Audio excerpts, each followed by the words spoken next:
Ngayon, switch on natin. Okay, may shorted. Malamang output sira niyan. Singit muna tayo ng medyo maliliit na unit. Ayan, nagreklamo na yung may-ari kasi medyo matagal na daw. Kaya lagi ko sinasabi, kung gusto nyo magpagawa rito sa akin, make sure na willing to wait kayo. Kung medyo nagmamadali kayo, hanap kayo ng ibang technician na gagawa agad. Okay, tayo kasi dito pila-pila tayo. Ngayon, ito, Kevlar na professional X4 model. Yan, X4 model siya. Okay, upon combo namin ni Bossing, ang natatandaan ko lang, meron akong customer na halos na pagsalubong yata yung speaker, yung terminal ba, yung wire na pagsalubong niya, yung positive, basta yung channel 1 and then channel 2 nagpasalubong niya. Hindi ko alam kung itong unit na to. Sa dami kasi ng customer ko, sa dami ng gawain natin, minsan nakakalimutan ko na yung combo eh. Basta yung tipong pagbukas ko, alamin ko na lang kung ano yung sira, tapos pilitin ko na lang may babalik ko sa dati.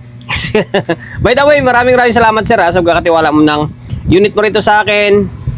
And then shoutout sa iyo Ayan, visual check dahil binuksan ko na agad kasi sabi ko nga bago ko i-plug in, dahil di ko alam yung pinaka-issue, yung combo namin, binuksan ko na agad para ma-visual check siya.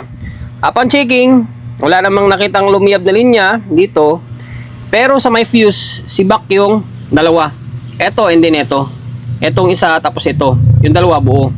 Yan, pakita ko sa inyo Hindi ko lang matandaan kung ito yun yung isa sa nakausap ko na napagsalubong yung speaker or yung isa pa. Basta bahala na. Ito. Itong isa, good yan, good. Tapos itong isa, open. Yan, open na yan pag ganyan. Tapos ito, wala na rin yan, sibak na rin yan.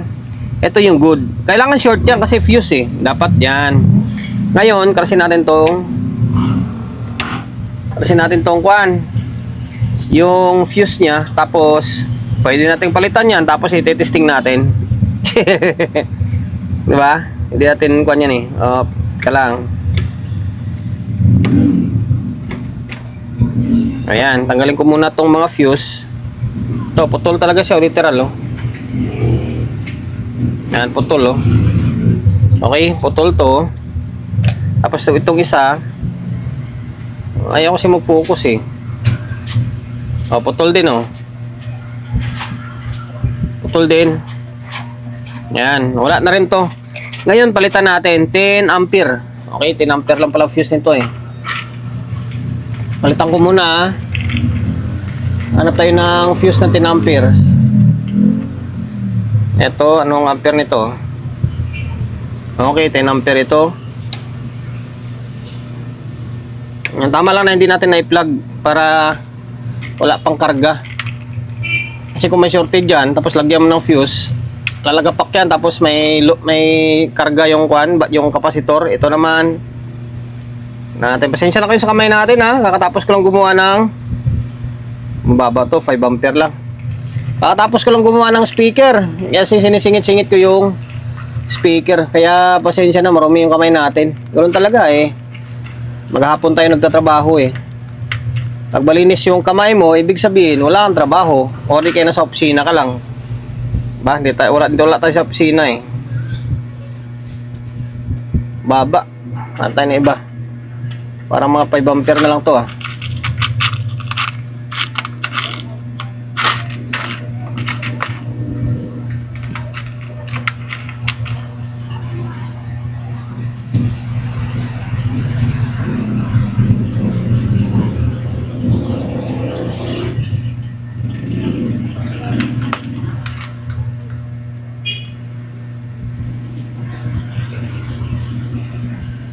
Okay, ito pwede na to. Lang Okay. Ayan na, kompleto na. May tumatawag pa. Okay, bali ayan yan. Napalitan natin ng fuse. Ito yung fuse dalawa. Ngayon, try natin i-plug in. Itong switch naka-on. Open na natin. Tapos, manutin natin itong isa. So, plug in natin. Puputok lang naman yan kung sakali. Hindi puputok yan. Kasi may bulb naman tayo Tingnan natin kung ano yung maging klabasan niya. Wala na rin power eh. Alamang, yung AC line fuse niya bumigay din. Okay, bago ko muna palitan itong yung fuse line sa may AC, siyempre, promote muna tayo agad ng YouTube channel natin, siyempre. Sa mga hindi pa nakapag-subscribe ng YouTube channel natin, goal natin ngayong taon is 100k subscriber. 100k subscriber yung goal natin ngayong taon. Sana makamit ko yun, siyempre.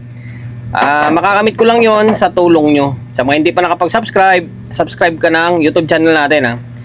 Subscribe ka, pindutin mo yung bell button sa gilid, select mo yung all. Yan, kapag napindot mo na yan, manonotified ka kapag meron tayong bagong upload na video. Nag-upload tayo ng video, 1 beses, 2 beses kada araw. Okay?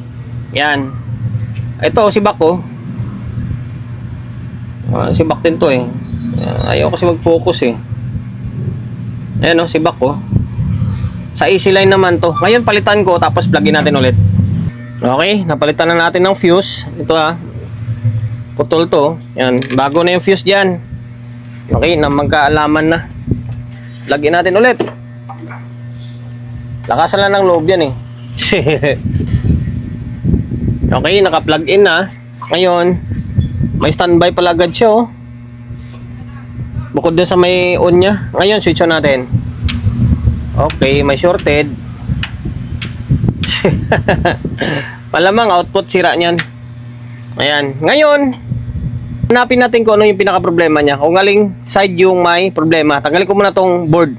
Saan banda yung output na nasira? Dito ba or nandito ba? Pinaklas na natin tong board ng... Hindi, hindi pala channel to. Naka-hybrid pala ito. Pinaklas na natin yung board niya. Yung main board niya. Ito kasi power supply. Ngayon, ang una-unang i-check mo dito ay yung fast recovery diode. Malamang channel 1 ito or either channel 1 ito or channel 2 ito. Okay, basta isang channel ito, isang channel ito. Ngayon, ito yung i-check natin, no, para may idea kayo. Hindi na kayo mahirapan pag kung saan banda kayo magsisimula. Ito yun, no. Ito to. Itong SMD na diode na to, ito. Yan, diode na to. Yan, isa. Kita ba? Itong isa na to. Yan, dilim eh. Itong isa. Yan, isa nito. Tapos isa na ito. Ito. Yan, ito yun. Positive, negative yan eh. Yan lang i-check mo dyan para malaman mo kung may shortage siya or wala. Ito, tingnan natin. Ito pa pala, may isa pa rito eh. Pero alam ko hindi na to eh. Ito. Yan, dito tayo. Ngayon, ayan o, shortage siya o. Pansinin nyo. Diba? Short. No, may shorted dito. Tapos itong isa, siyempre check mo rin to. Oh, shorted din oh. Diba? Short din siya. Malamang sa malamang, yung output na to ay may sira dyan. Ang tanong kung ilang piraso. Ay natira ba? Okay? Bali, parang 4 pairs, no? Tapos, ito sa may kabilang side, oh. Ito naman sa may kabilang side. Basta silipin mo lang kung saan banda yung diode na. Ito. Ito diode to, eh. Yan, ito. Ito siya, oh. Yan, yung itim na to. Ngayon, i-check ko siya. May nakaharang kasi ng wire, eh. Okay? Tapos, i-check natin kung may shorted or wala. Okay, ito hindi short tawag dyan. Yan, hindi yan. Good yan pag ganyan. Kapag i-reverse mo yan, mawawala ng palo yan. Tapos, dito, mahirap eh. Putik na yan. Basta, kabilang side, good siguro yan. Putik na yan. Mahirap. Mahirap pag dukot na may hawak tayong camera. Dito na lang muna tayo magpo-focus. Dito sa may kabilang side. Pamira na kasi vlogger to. Dito na lang muna. Ngayon, kalasin natin itong mga bloke. Yan. Ngayon, susunod na gagalawin natin. Ito. Yan, yung mga bloke. Pwede naman sana yan, kakatirin yung paa niya. Kaso hindi natin makater kasi nakaharang. Pinaka-the best dyan na way or pinakamabilis na way is kalasin na lang yung mga emitter na yan. Yung puti na yan, yung 5 watts na bloke. Bloke kasi tawag ko dyan eh. Mukha kasi isang bloke. Yan. Kalasin natin para ma-check natin tong mga output kung ilang piraso yung nadali. Sana output lang. Kasi mga SMD pa naman yan. Okay? Nakalas ko na yung mga bloke. Ito. 3.6, 6 na piraso. 0.22 ba lahat yan? Nga, 0.25. Okay, double check natin. Pero check pa natin yan kung buo siya o hindi. Ngayon, may nakita na akong output na sira. Isa dito, dalawa dito. Yung output na ginamit dito is NJW 0302 and then 0281, magkapares. Ngayon, ito siya oh. Ito yung sira niya. Ito. Check. Pero pakita ko na rin muna sa inyo lahat. Ito, hindi short yan. Ito kasama sa drive to. Tapos ito, final output na to. Ito, hindi pumalo kasi naka-reverse. Ito, hindi papalo ulit yan dahil naka-reverse. Ngayon, kasunod yan is shorted na. Okay? Shorted. Meaning sira na yan. Ito, may lagyan ko ng ikis oh, para may tanda. And then next sa may kabilang side, ito, shorted ulit to. Yan, shorted din. Kaya may ikis siya oh, nilagyan ko na tanda eh. Ang kasunod ay buo. Ito magfo-forward to. Kasi salitan sila eh. Ito reverse, ito forward to. Oh, yan oh. Okay, good yan. Good. Ang kasunod is sira din, shorted. Yan oh, shorted siya. And then yung sa may dulo, kasama sa drive ito. Papalo ito. Yan, papalo. Ganyan siya. Pero buo yan. Okay, ang sira ito, and then ito, tatlo. Ngayon, tanggalin ko muna siya. Tanggalin ko ito. Tanggalin ko to. Tapos i-check ko ito mga bloke. Tapos i-check natin mamaya yung diode kung may shorted pa or wala na. Pahabol, yung isa pala sa dulo, ito short din pala to. Shorted pala sa may gilid niya. Gilid gitna. Sana ba yun? Ito, pinutol ko lang siya. Hindi ko siya binunot. Ay, ito. Short pala ito. Pali dalawa pala talaga siya. Ang bihira na yan. Kaya nagtaka ako pag tusok ko sa may diode eh, may shorted pa rin. Ito siya oh. Yan, sa gitna pala siya. You know, sa collector tsaka sa may base. Okay, pag dito, wala siya oh. Oo, kita rin natin. Parang wala sa kabila eh. Oo, wala oh. Di ba? Oo. Pero sa gitna, meron yan. Short yan oh. Diba? Ayan, ngayon, sa diode tayo. Pag sa diode ka, kailangan mawala yung short niyan. Okay, dito. Oh, wala na yung short nyo. Nakatusok yan ha. Okay, wala na. Tapos dito, ito forward to. Yan, naka-forward siya. Pero wala na yung short niya. Ngayon, i-reverse natin. Reverse. Oh, wala na. Okay? Wala na siya oh. Ngayon, double check ko muna to. Double check ko muna ito. Tapos, yung bloke pala. Balik ko yung mga bloke. Tapos, taniman na natin ang output para mas mabilis. Balik ko na yung mga bloke. Tapos, nadagdagan ko na ng output. 0201 yan ha. And then, 02081. Tapos, 0302. Yan. Ito, kompleto na yan. Tapos, yung bloke, walang na-open na bloke. Ito lang yung pinalitan natin. Ito. Mapapansin nyo, iba yung kulay oh. Bago ito. Yung isa ay shorted na rin. Ito. Okay, pakita ko sa inyo na shorted yan para sabihin nyo eh nagluloko tayo. Ito. Sira. Baliktarin ko ah. Dapat hindi papalo yan. Tingnan nyo. Okay. Yan. Ngayon, pinalitan na natin. Pwede nang isubok to. Uusok lang naman yun kung in case na may problema pa na iba eh. Okay. I-try ko muna ibalik. Try natin. Subukan natin. Naibalik ko na yung board. Dalawang tornilyo lang muna. 4. Hindi lang muna gumalaw. Naibalik na natin. Bahala na. Bahala na kung may problema pa or kung wala pang bias. Usok lang naman yan kung sakali. Di ba? Bahala na. Tingnan natin ah. Nakabahan ako. Ayan, naka-standby na siya oh. Okay? Bahala ka dyan. Nag-relay naman eh. Obserbahan pa rin natin. Okay, lakasan lang ng loob yan eh. Ngayon, try ko magsukat ng biasing siyempre. Dito na side tayo ah. Dito na side, hindi natin ginalaw yan. Pinapakong ko lang kayo. Dinadamay ko lang kayo sa kabako. Okay. Ganun talaga pag nagto-troubleshoot ka, nakala mo pa-chill-chill lang, pero siyempre may halong kaba rin kasi hindi mo alam kung bigla may umusok dyan o ano man, may puputok, di ba? Kaya minsan dinadaan lang sa tawa. May sundutan naman tayo dito, dalawa, oh. Okay? Yan natin, kung ano yung bias niya. O natin ulit. Mute. Okay, nag-trigger. Medyo mahirap kasi one man game tayo, eh. Try natin yung base natin, siyempre.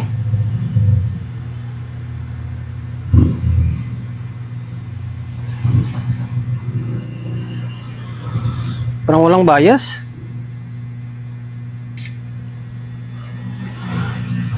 Parang wala, Sige nga, lagyan na nga. Kailangan magsukat, eh. Dapat, di pala muna natin binalik. Sige lang, lagyan ko lang ng kwan. Bahala na. Natin ang audio, Tingnan natin kung tutunog siya or hindi. Tumunog siya ng maayos, hindi okay na yun. Kaya tinatamad ako kasi tumating na kasi inaantay ko. Galing Pampanga ng customer. Dapat nasa bahay na ako yun kasi mag alas 7 na. Kaya bahala na. Play natin laptop natin. Okay, naka-play na yan. Sige nga. May audio,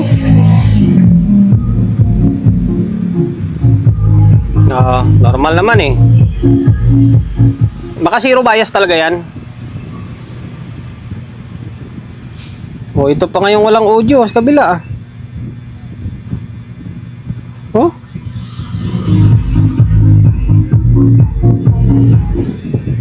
Oo nga, Okay. Bakit ganun? Yung ginawa natin, yun pa yung may audio. Yun pa yung may audio, Double check natin. Ba't ganun? Yung isa pa yung may audio, yung nandito pa. Ng channel, kasi yan, yan, dito yung sa ilalim, lipat natin sa taas. Tingnan natin. Ba't ganun? Yung ginawa natin, yun pa yung may audio, Ulit. Okay. Switch on. Ilipat ko yung speaker, wala talaga dito. Okay. Dito pa may meron, channel 2 to, Okay, balikan ko kayo, Importante gumagana na yung isa. Pala hindi siya gumagana. Ito, yung input, hindi ko na ibalik. Ito yung input nyo, yan. Wala pala, Ito yung isa, Kaya pala sabi ko, yung ginawa pa natin, yun pa yung may audio, Ang bira na yan. Ararattle tayo. Ngayon, meron, Ba? Ngayon, obserbahan natin kung alin yung malakas, alin yung mahina. Pero tingin ko, okay na. Normal naman yung tunog niya, Hindi nga. Ayan, okay na. Ito siguro yung sinabi na nagkasalubong siguro. Madaling output. Bali, 4 na piraso, dalawang 0302, tapos isang 0281. Tapos itong drive nyo, sa drive to, Okay na. Working na,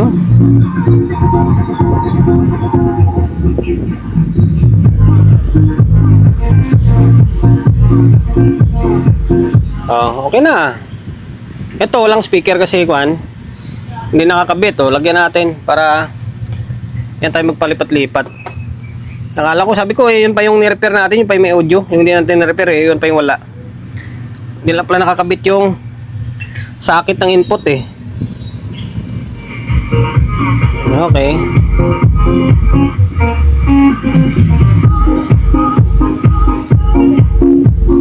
Okay.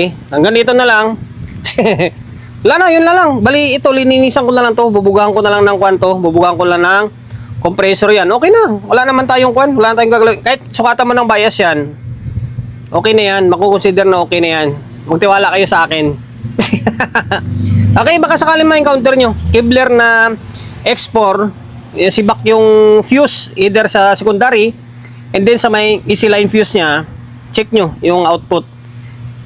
'Di ba? Sana nakapagbigay idea tayo sa mga kapwa natin technician na bago-baguhan lang siyempre. Para sa mga baguhan lang na ngayon pa lang nagsisimula mag-troubleshoot ng power amplifier. Sa mga master wala, baliwala na lang sa kanila ito. 'Di ba? Kaya lumabot ka sa part ng video natin na ito at hindi ka pa rin nakapag-subscribe. Subscribe ng YouTube channel natin Pindutin mo yung bell button sa gilid, select mo yung all. Yan, kapag napindot mo na yan, notified ka kapag meron tayong bagong upload na video. Nag-upload tayo ng video, isang beses, dalawang beses kada araw. Okay? God bless and then peace atin lahat.